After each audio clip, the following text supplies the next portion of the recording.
내 영혼이 잘된 같이 범사에 잘되고 강국이 되기를 주의 이름으로 선포합니다. 아멘. 옆에 있는 거 축복합니다. 내 영혼이 잘된 같이 범사에 잘되고 강국이 되기를 주의 이름으로 축복합니다. 아멘. 오늘은 우리 지체 중에 한 분이 나와서 간증을 할 거예요. 간증을 들으면서 나오세요. 집사님 삶 속에 하나님이 만나주시고 회복시켜주던 하나님의 은혜를 함께 나눌 겁니다. 함께 은혜의 시간이 되기를 소망하면서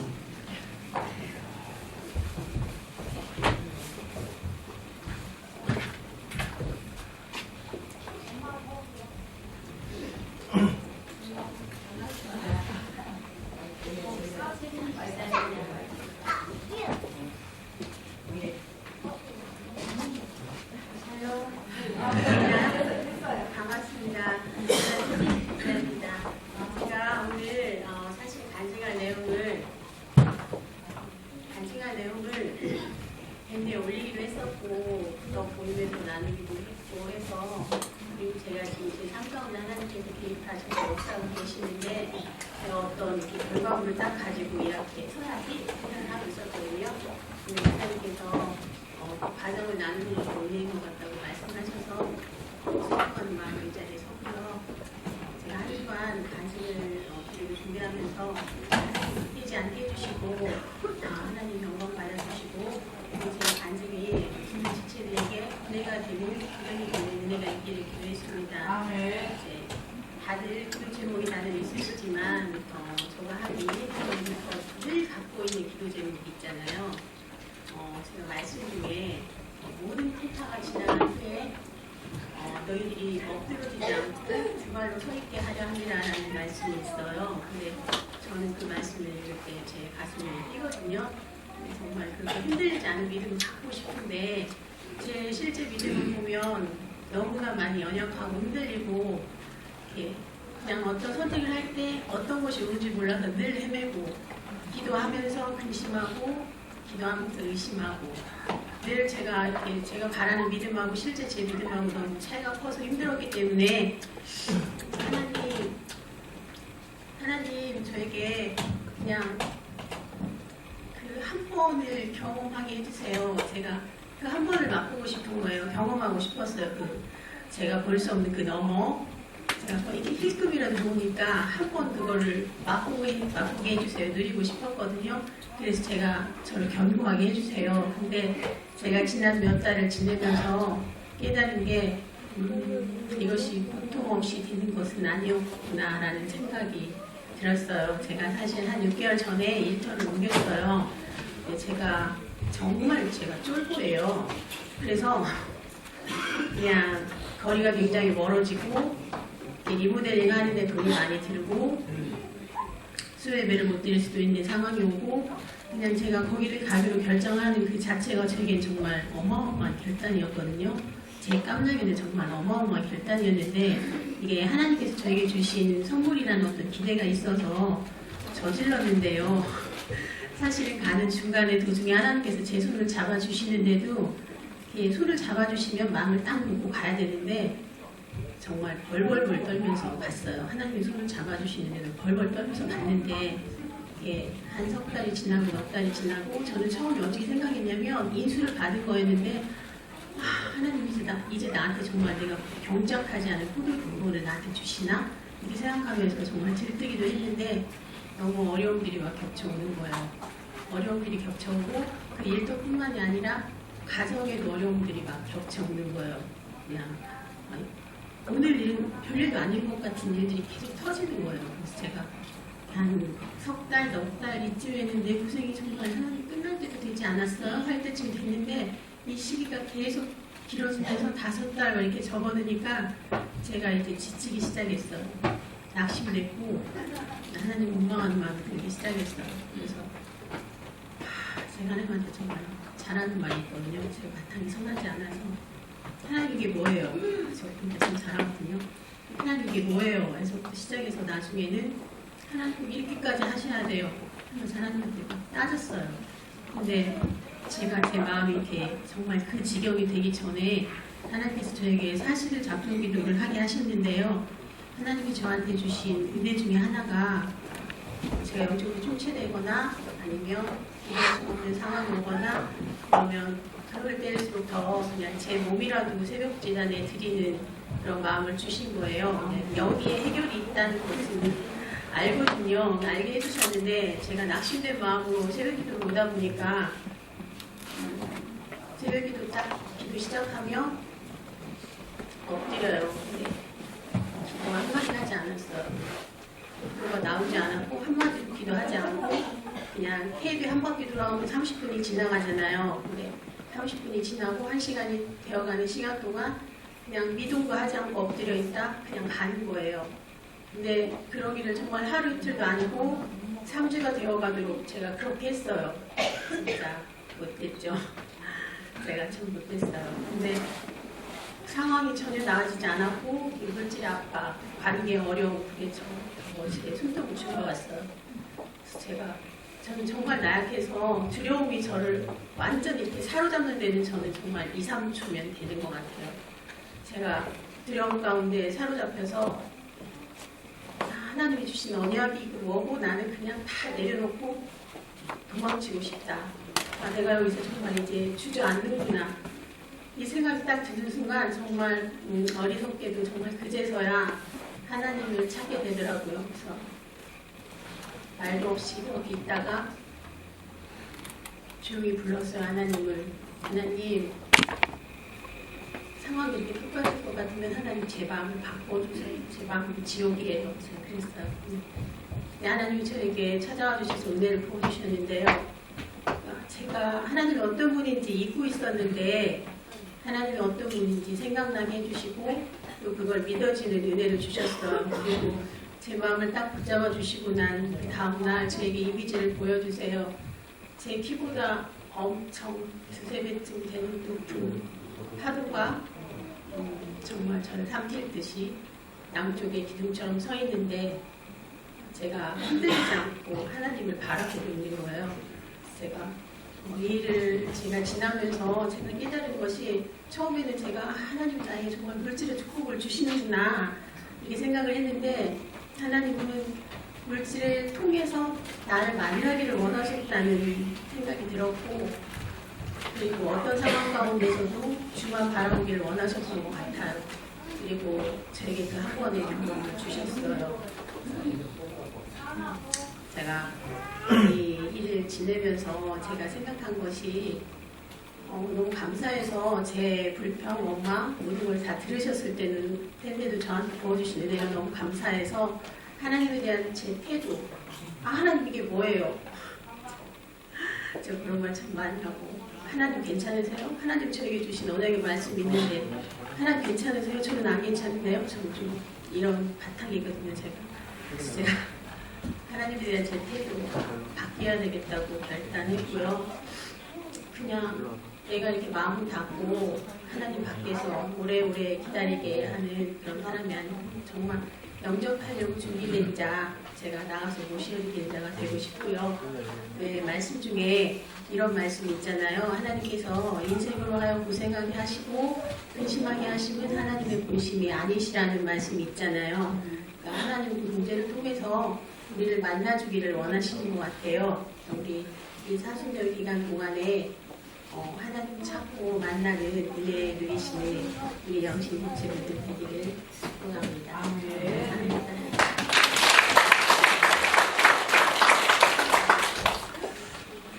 예수 그리스도 그분을 만남으로 인하여 내 삶의 변화되어져가는 변화. 이게 오늘 성경에서도 나와 있어요. 성경에서 집사님이 그 삶에서 어떠한 결과물을 드러내는 그 결과물이 중요한 것이 아니라 그런 결과물은 당연히 따라오는 거라고 봐요. 근데 주님을 만남으로 인하여 내 삶에서 변화되어지고 바뀌어져가는 그러한 모습이죠. 저 어제 말씀을 드렸던 것처럼 그 마음이 뇌에 있다고 했어요? 가슴에 있다고 했어요? 어디에 있어요? 그죠? 모르죠.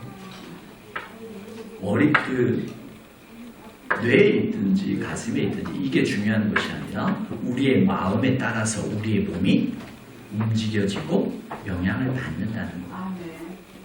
예수 그리스도를 주로 고백한 우리의 삶에서 예수 그리스도를 우리가 주를 고백하고 난 우리 안에 어떠한 변화들이 일어나는가. 내 마음이 바뀌어지면 내 몸이 바뀌어지고 내 몸이 바뀌어지면 내 태도와 자세가 바뀌어지고 그에 따른 결과물들은 당연히 바뀌어지게 되는 것입니다. 오늘 성경에 보니까 예수 그리스도를 주로 고백한 그 주님을 만난 사울의 변화에 대해서 이야기를 하고 있습니다. 제가 전에 있던 교회에 주집사님이라고 불리는, 제가 목된 교회에 있을 때 주집사님이라고 불리는 분이 있었습니다. 그분은 노래를 굉장히 좋아해요. 노래 자체를 좋아해요. 그래서 노래가 너무 좋아서 그 교회를 등록한 지 1년이 되면서 이제 바로 찬양대에 들어갔어요. 찬양대에 들어가서 찬양을 하는데 너무 좋은 거예요. 찬양하는 그 시간이 너무 좋은 거예요. 그런데 정말 기가 막히게 찬양이 끝나고 담임 목사님 나와서 설교를 시작하기만 하면 금방 조는 거예요. 아니 조는 게 아니라 그냥 자요. 옆에 있는 사람 그 고개를 어깨에 기대고 자는 거예요. 막 옆에서 깨워줘도 자. 그리고 정말 기가 막히게 설교가 끝나고 찬양을 하기 시작하면 얼굴이 빛이 나는 거예요. 한숨 푹 잤으니까 그러겠죠.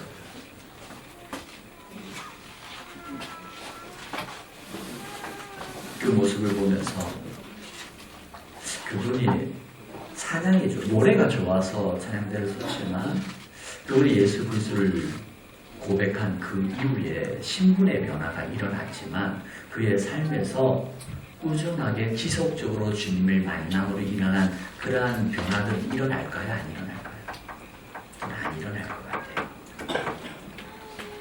예수 그리스도를 믿음으로 고백한 그의 삶에 끊임없이 변화의 과정이 있어야 되고 성화의 과정이 있어야 되고 그리스도의 장성한 분량에 이르기까지 끊임없는 변화들이 일어나야 되는데 그냥 노래가 좋아서 앉아있는 거죠. 그래서 예수님이 좋긴 좋지만 그의 삶에서 변화는 일어나지 않는 모습이었습니다. 오늘 여러분 가운데서 습관적으로 나오신 분들 있습니까? 내가 모태신앙이니까 어릴 때부터 교회 나가야 되고 교회 나가지 않으면 왠지 꺼림칙하고 불안해서 교회를 나오신 분들도 있습니까? 아니면 가정의 평화를 위해서 교회 나오신 분도 있습니까? 내가 교회 나오지 않으면 내 가족들에 의해서 어떠한 어려움을 당하고 아니면은 바가지를 긁힐까봐 가정의 평화를 위해서 교회 나오신 분도 있습니까?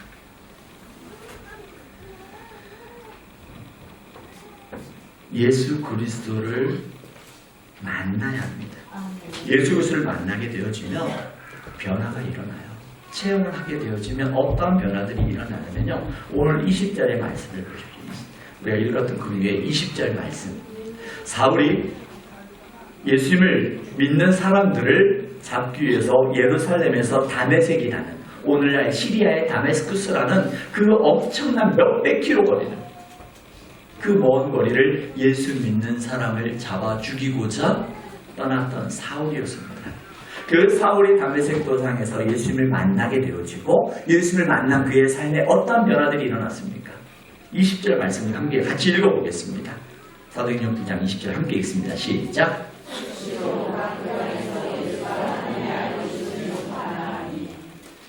즉시로 가서 그의 삶에 어떤 변화가 일어났냐면요. 예수가 하나님의 아들입니다라고 증거하는 거예요. 오늘 읽었던 22절의 말씀 다시 한번 읽어볼까요? 거듭 이야기하고 22절 함께 읽습니다. 시작.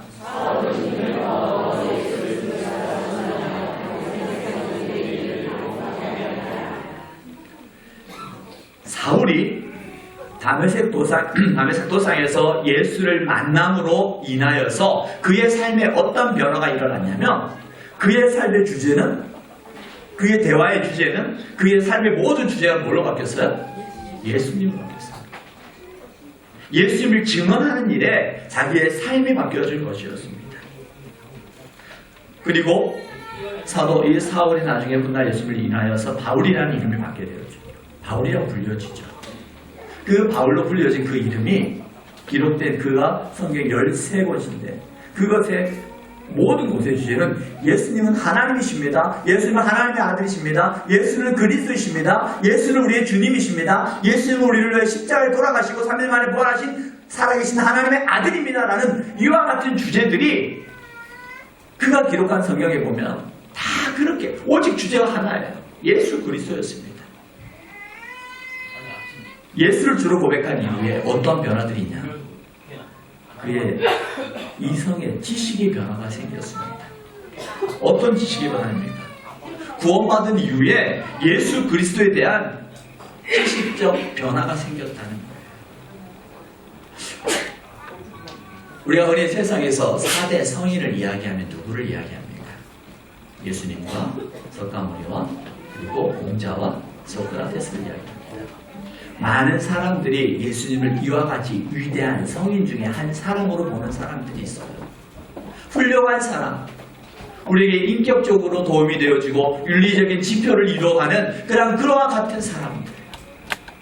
또 어떤 분들은 성경을 읽으면서 경영적 마인드를 얻기 위해 성경을 읽는 사람도 있어요.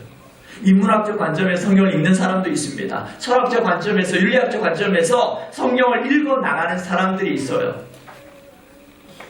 그런데 예수님을 인격적으로 만나게 되어지면 이와 같은 인문학적이나 철학적이나 아니면 경영적인 면에서 예수님을 만나는 그 성경을 읽어 나가는 것이 아니라 예수님을 만난 이후에 성경을 읽으면 읽을수록 예수 그리스도 그분이 누구인가?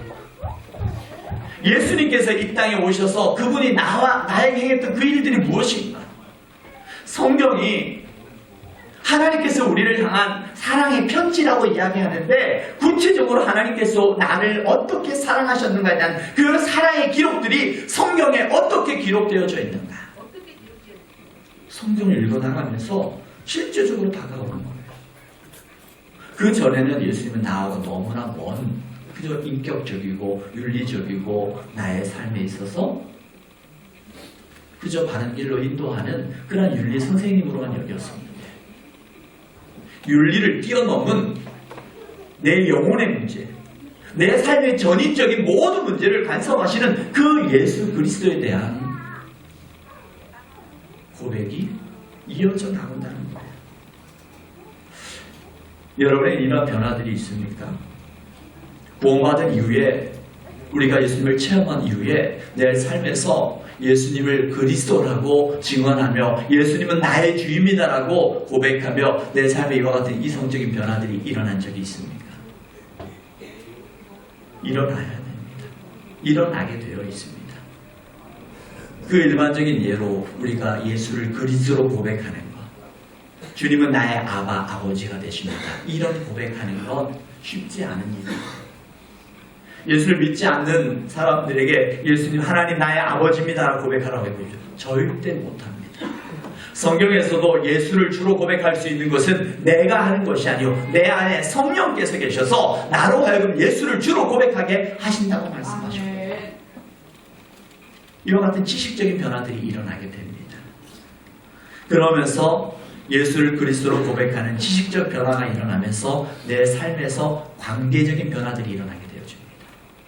우리가 살아가는 사회에서 내 삶의 변화들이 일어나기 시작하는 거예요. 내가 소속되어진 어딘가에 소속되어진 그러한 공동체적인 삶의 모습에서 변화가 일어난다는 거예요. 무슨 말이냐면요. 과거에 소속되어 있던 그 공동체가 있습니다. 예수님을 알지 못했을 때 했던 그 과거의 공동체, 그 죄악의 공동체에서 이탈하는 겁니다. 이탈한다는 것이 무슨 뜻이냐면요. 옛날 친구들과 다닐 때, 옛날 친구들과 만날 때 예수 그리스도가 없는 것처럼 살았던 내 모습, 그 삶의 모습에서 이제 이탈한다는 거예요. 여러분 이 말씀을 잘못 오해하게 되어지면 그 사람들과 그래 너희는 사단의 자식이야, 너희는 어둠의 자식이야, 난 너희들과 함께 할 수 없어라고 그들을 배척하라는 말이 절대 아니죠. 예수를 그리스도로 고백함으로 인하여서 그 함께 어울렸던 그 공동체에서 이탈해서 새로운 공동체로 나간다는 것은 두 가지 의미가 담겨져 있습니다. 첫 번째 의미는 내가 이제 예수를 그리스도로 고백함으로 말미암아 새로운 믿음의 공동체로 내가 가입한다는 거예요. 여러분, 우리가 구역 안에서 같이 믿음의 이야기를 나누다 보면 나 혼자 힘든 것 같을 때가 있어요. 내가 혼자 세상의 모든 짐을 다 지고 가는 것처럼 하나님 왜 나에게만 이런 시련과 아픔을 주십니까? 라고 고백하면서 나 혼자 괴로워할 때가 있어요. 그런데 우리가 구역 안에서 같이 이야기를 나누다 보면 내가 겪었던 삶의 고통의 무게가 우리 옆에 있는 집사님과 또 권사님과 장로님과 우리 지체들에게 동일한 삶의 무게가 있었고, 삶의 무게만 가지고 이야기하는 것이 아니라 그 삶의 무게 속에서 그것을 믿음으로 이겨나가는 믿음의 사람들의 모습을 보면서 내 삶의 모습이 바뀌어져 가기도 하죠. 오늘 우리가 간증하면서 들었던 집사님이 목에 차오르기까지 그의 마음속에 지옥처럼 느껴지는 그 고통을 몰랐던 분들이 많았을 거예요. 그런데 그 삶의 모습 속에서 고백하지 않았지만 그 속에서 썩어 문드러져가는 그런 고통, 지옥처럼 여겨지는 고통이었지만 그 고통의 문제를 가지고 하나님 앞에 엎드렸을 때 하나님께서 그의 마음을 만져주시고 그의 심령을 만져주시고 그의 입술을 고백하게 하시고 간증하게 하시고 급기야 하나님께서 그의 환경까지도 하나님께서 열어주실 줄 믿습니다. 바꿔주시는 거예요. 이와 같은 믿음의 변화들이 일어나는 겁니다. 우리가 예수를 구주로 고백하면서도 여전히 세상 친구들과 동일하게 삶을 살아간다면 잘못된 겁니다. 그 공동체에서 이탈하여서 새로운 공동체로 들어간다는 것은 다시 새로운 공동체에서 예수 그리스도를 주로 고백한 우리가 이제는 그 친구들에게 다가가서 예수 그리스도가 누구인가를 증거하는 하나님의 사람으로 바뀌어져 간다는 거예요. 그들과 원수된 것처럼 그들을 외면하라는 게 아닙니다. 예수님을 알지 못하고 지옥 인생을 살아가는 그들에 대하여 가슴 아파하는 거예요. 예수님을 알지 못하는 내 남편과 예수님을 알지 못하는 내 자녀들과 예수님을 알지 못하는 내 가족들에 대해서 가슴 아파하는 거예요. 그 영혼을 하나님 긍휼히 여겨주시옵소서. 이제 내 삶이 바뀌어져 가는 거예요. 구원받게 되어지면요, 변화가 일어나야 됩니다. 가정 안에서도 부부간의 변화가 일어나야 돼요. 부부간에 더 많은 대화를 해야 됩니다. 가족 간에 자녀들과 더 많은 대화를 해야 됩니다. 그러면서 그들을 위해서, 부모는 자녀들을 위해서 기도하는 부모, 자녀들이 잠들어 있을 때 자녀들의 머리에 손을 얹고 하나님, 주의 사랑하는 아들입니다. 주의 사랑하는 딸입니다. 나는 이 자녀들에게 내가 할 수 있는 건, 해줄 수 있는 건 너무나 지극히 제한적입니다. 그러나 우리 주님은 하실 수 있습니다. 우리의 자녀들을 주의 이름으로 축복하는 겁니다. 이게 부모님께, 하나님께서 예수 그리스도를 믿음으로 고백하는 우리들에게 주어진 하나님의 축복인 거예요.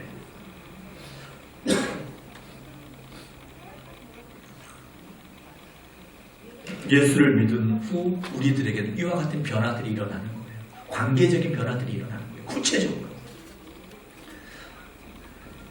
저도 예수를 믿은 지 오래되었죠. 모태 신앙이니까. 근데 저도 지금도 끊임없이 변화가 일어나고 있어요. 저는 제가 설거지나 음식 쓰레기 버리는 거, 집안일 하는 걸 굉장히 좋아하지 않습니다. 지금도 좋아하지 않습니다. 그런데 하려고 노력합니다. 실제로 제 아내가 집 앞에 놓여져 있는 쓰레기를 버려달라고 미리 저에게 부탁을 해요. 근데 그전에는 그게 보이지 않았어요. 근데 부탁을 하면 이제 보여요. 보이는데도 하지 않았었어요. 보이는데도 애써 외면하면서 보이지 않는 것처럼 행동했어요. 그런데 시간이 지나면서 제 안에 변화들이 일어나더라고요. 내가 사랑하는 아내를 위해서 사랑하는 아내가 힘들어하는데 해줄 수 있는 거잖아요. 바뀌더라고요. 끊임없이 예수 그리스도를 그리스도로 고백한 하나님의 사람들은 끊임없이 그리스도의 장성한 분량에 이르기까지 내 삶이 바뀌어져 가는 거예요. 가족들에게, 자녀들에게, 또 내가 사회에서 생활하면서 어우러지는 사람들에게 변화된 내 모습을 드러내는 겁니다. 예수를 그리스도로 고백하는 사도 바울처럼 우리도 예수님을 나의 주라고 고백하고 내 삶의 변화되어진 그 삶의 모습 속에서 바뀌어져 가는 거예요. 그 변화의 모습이 23절, 24절에서도 이야기를 하고 있습니다. 함께 읽어보겠습니다. 23절, 24절 같이 읽습니다. 시작.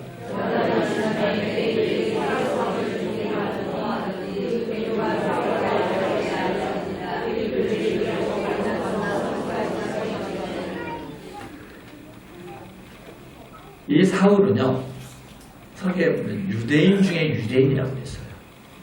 다시 말하면 유대인들의 가장 이상적인 롤 모델, 그가 사울이었어요. 사울은 나면서부터 로마 시민권을 가진 자였고요. 그 당시에 최고 학부라고 여기는 가말리엘 학파의 문화생이었어요. 율법에는 능통한 자였어요. 그래서 유대인들이 볼 때 사울 하면은 자기들이 가장 이상적으로 생각하는 롤 모델처럼 여겼던 인물이 사울이었습니다. 그런데 그런 사울을 향해서 유대인들이 어떻게 바뀌었습니까? 사울 죽이기를 공모했다고 했습니다. 그들이 어떻게 하면 사울을 죽일까? 그들이 계교를 짜면서 어떻게 하면 예수님을 잡아 죽일까 했던 사람들이었어요. 신기하지 않습니까? 그들은 사울을 죽이려고 했는데 사울은 그들 향해 어떻게 했습니까? 변하지 않았어요. 사울은 그들을 향한 사랑의 마음이 여전히 있었어요.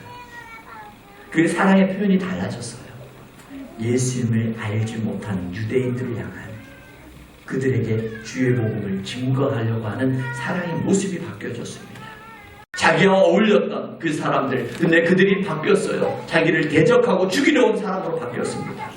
그런데 바뀌었던 그들을 향한 사울의 태도는 여전히 동일하게 그들을 향한 사랑의 마음으로 그 영혼을 바라보는 마음으로 바뀌어졌습니다. 달라졌어요. 29절의 말씀을 보십시오. 29절의 말씀. 이런 관계적인 변화들이 일어나면서 그에게 어떤 변화가 일어났습니까? 29절 같이 읽어보겠습니다. 시작.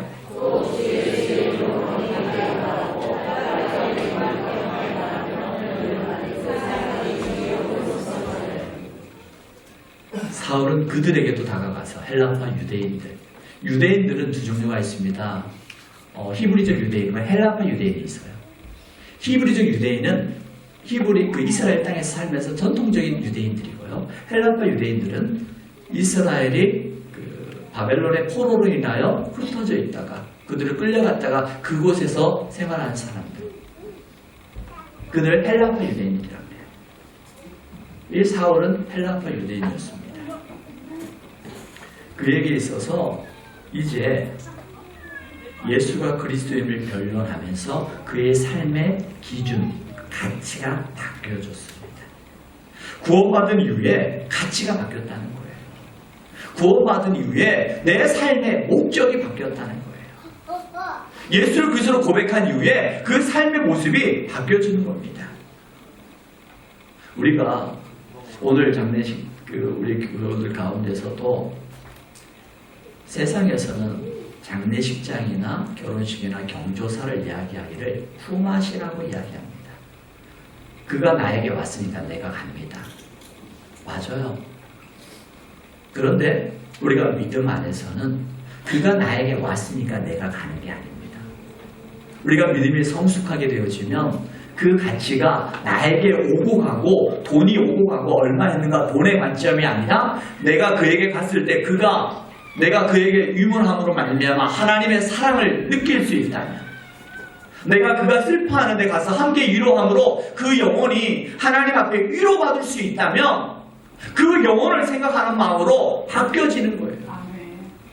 가치가 바뀌어지는 거예요.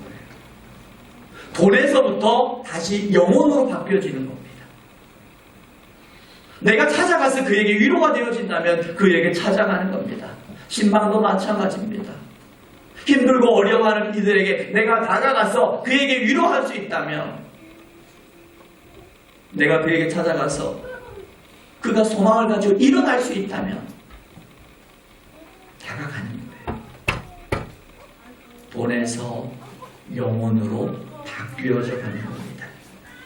구원받고 된 우리의 삶의 모습은 이와 같이 가치가, 기준이 바뀌어지는 거예요. 영혼으로 바뀌어지는 거예요.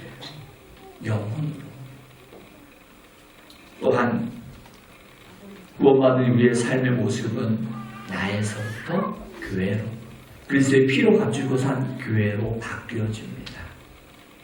저는 지금도 제가 잊을 수 없는 우리 많은 분들이 저에게 신앙적 도전과 은혜와 또 정말 감동을 주는 분들이 많이 계세요. 여러분, 우리가 리모델링 한 지 약 6, 7년이 지난 것 같아요. 리모델링 하면서 많은 이야기들이 있었지만 하나님의 은혜하서 리모델링을 잘 마쳤습니다. 지금도 제가 잊을 수 없는 그 감동은 어르신입니다. 제가 누차 몇 번 이야기를 나눴던 것 같아요. 그만큼 저에게 감동이 돼요. 80이 넘은 어르신이었습니다. 하나님 앞에 드리고 싶었어요. 리모델링 하는데 그 기쁨의 자리에 함께 참여하고 싶었어요. 함께 참여하고 싶었어요. 그런데 돈이 없어요. 돈이 없어요. 돈이 없어서 하나님 드리고 싶은데 드릴 수가 없어요. 그래서 하나님, 연세가 많으시면 약을 드시는 게 얼마나 많아요.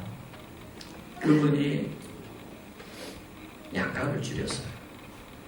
약값을 줄여가지고 매달 3만 원씩 1년을 하나님 앞에 작정을 했습니다. 하나님, 내가 드릴 수 있는 게 방법이 없어요. 그러다 보니까 하나님, 내가 약값을 줄이겠다고. 하나님, 내 건강 책임져 달라는 거죠. 정말 과부가 가지고 있는 것 둘의 돈을 드렸던 것처럼 드렸어요. 하나님께서 지금까지 크고 작은 아픔이 있었고 어려움이 있었지만 하나님께서 그분의 건강 오늘까지 지켜주신 줄 믿습니다. 바뀌어지는 거예요. 예전에는 나를 위해서 살았다면, 예전에는 내 영광을 위해서 살았다면, 나를 통해서 하나님의 영광이 드러나고 나를 통해서 하나님의 능력이 나타나며 나를 통해서 하나님의 구원이 드러나기를 원하는 삶의 모습으로 바뀌어져 가는 겁니다. 사순절입니다. 이 사순절 기간에 예수를 믿음으로 말미암아 우리 안에 어떠한 변화들이 일어나기를 소망하십니다. 우리 한국 교회에 보면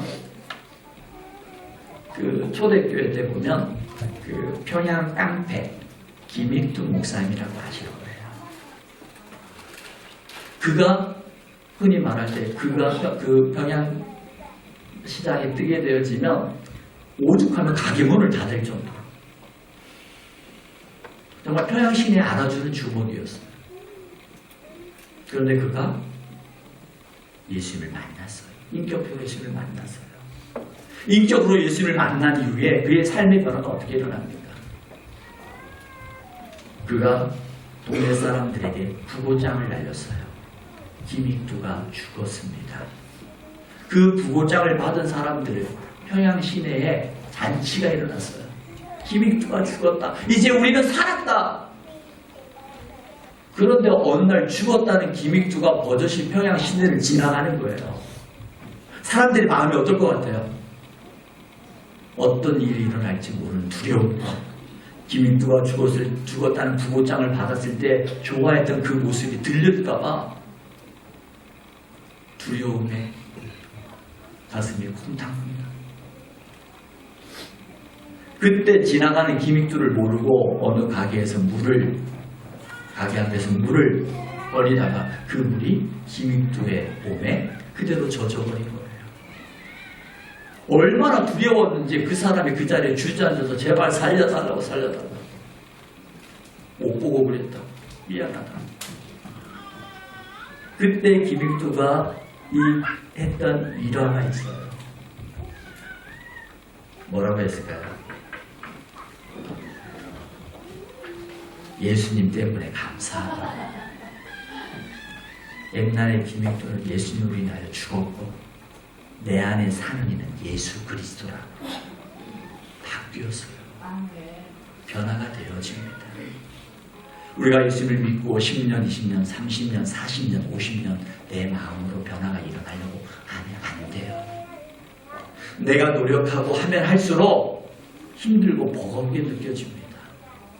내가 하려고 하는 것이 아니라 내가 은혜의 보좌 앞에 엎드려 기도할 때 하나님께서 감당할 만한 힘과 능력을 우리에게 부어주실 때 우리는 이와 같은 변화가 일어날 줄을 믿습니다. 우리가 주님 앞에 나아가기만 하면 돼요. 내가 주님 앞에 엎드려 기도하며 예배의 자리에 말씀의 자리에 나아가게 되어지면 내 삶이 변화되어집니다. 내가 바꾸려고 바꾸어지는 것이 아니라 주님께서 나로 하여금 바꾸어 주세요. 그래서 내가 가는 곳에 하나님의 평화가 있는 거예요. 남편이 바뀜으로 가정이 바뀌고 아내가 바뀌어짐으로 부부관계가 바뀌어지고 부모가 바뀜으로 자녀들의 인생이 바뀌어지는 거예요. 내가 억지로 바꾸려고 하면 그것처럼 고통스러운 게 없어요. 근데 하나님이 내 안에 계셔서 과거의 나, 옛날 내 모습이 나는 죽었고 내 안에 사시는 예수 그리스도로 바뀌어질 때 우리의 삶은 나를 통하여 하나님의 나라와 하나님의 영광이 우리의 가정과 우리 일터와 우리의 삶에서 하나님께서 드러내 주실 뿐만 아니라 바꾸어 주실 줄 믿습니다. 이 사순절 기간에 여러분 이와 같은 기도의 제목을 가졌으면 좋겠어요.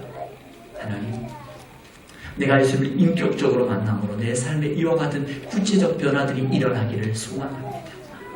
주여 나를 변화시켜 주시옵소서. 나는 죽었고 내 안에 사시는 이가 예수 그리스도를 고백하며 주여 나를 변화시켜 주시옵소서. 주여 나를 바꾸소서. 나를 통하여 우리의 가정에 하나님의 나라가 임하여지게 하시고 나를 통하여 우리의 가정에 우리의 부부관계가 회복되어지며 나를 통하여 자녀들과 관계가 회복되어지는 은혜를 주시옵소서. 누가 들어야지 아니? 이건 누가 들었으면 좋았을 말씀이 아니라 하나님께서 오늘 내게 주시는 하나님의 말씀인 줄 믿습니다. 오늘 이 사순절 기간에 예수 그리스도를 고백하고 그 예수 그리스도가 우리 안에 들어오셔서 내 삶을, 내 마음을 바꿔주십니다. 그리고 내 삶의 태도를 바꿔주시고 환경을 바꿔주시고 나를 통하여 믿음으로 든든히 세워 그리스도의 장성한 분량에 이르기까지 믿음으로 든든히 세워가는 우리 교우들의 삶 되기를 주의 이름으로 축복합니다. 하나님 아버지 감사합니다. 하나님 그렇습니다.